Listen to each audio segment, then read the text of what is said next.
2 Korintus pasal 5.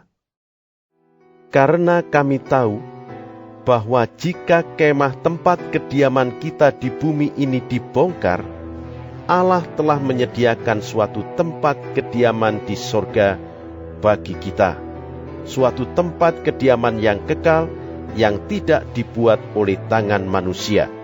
Selama kita di dalam kemah ini, kita mengeluh, karena kita rindu mengenakan tempat kediaman surgawi di atas tempat kediaman kita yang sekarang ini, sebab dengan demikian kita berpakaian dan tidak kedapatan telanjang. Sebab selama masih diam di dalam kemah ini, kita mengeluh oleh beratnya tekanan, karena kita mau mengenakan pakaian yang baru itu tanpa menanggalkan yang lama, supaya yang fana itu ditelan oleh hidup. Tetapi Allah lah yang justru mempersiapkan kita untuk hal itu, dan yang mengaruniakan Roh kepada kita sebagai jaminan segala sesuatu yang telah disediakan bagi kita.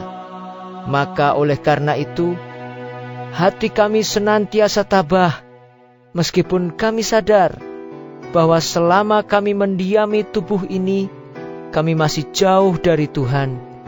Sebab hidup kami ini adalah hidup karena percaya, bukan karena melihat. Tetapi hati kami tabah, dan terlebih suka kami beralih dari tubuh ini untuk menetap pada Tuhan. Sebab itu juga kami berusaha, baik kami diam di dalam tubuh ini, maupun kami diam di luarnya, supaya kami berkenan kepadanya. Sebab kita semua harus menghadap takhta pengadilan Kristus, supaya setiap orang memperoleh apa yang patut diterimanya, sesuai dengan yang dilakukannya dalam hidupnya ini, baik ataupun jahat. Kami tahu apa artinya takut akan Tuhan. Karena itu kami berusaha meyakinkan orang.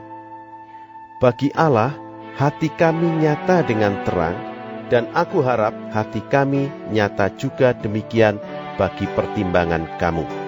Dengan ini, kami tidak berusaha memuji-muji diri kami sekali lagi kepada kamu, tetapi kami mau memberi kesempatan kepada kamu untuk memegahkan kami, supaya kamu dapat menghadapi orang-orang yang bermegah karena hal-hal lahiriah dan bukan batiniah. Sebab jika kami tidak menguasai diri, hal itu adalah dalam pelayanan Allah, dan jika kami menguasai diri, hal itu adalah untuk kepentingan kamu. Sebab kasih Kristus yang menguasai kami, karena kami telah mengerti bahwa jika satu orang sudah mati untuk semua orang, maka mereka semua sudah mati, dan Kristus telah mati untuk semua orang, supaya mereka yang hidup tidak lagi hidup untuk dirinya sendiri, tetapi untuk Dia yang telah mati dan telah dibangkitkan untuk mereka. Sebab itu kami tidak lagi menilai seorang juga pun menurut ukuran manusia. Dan jika kami pernah menilai Kristus menurut ukuran manusia, sekarang kami tidak lagi menilainya demikian. Jadi, siapa yang ada di dalam Kristus, ia adalah ciptaan baru.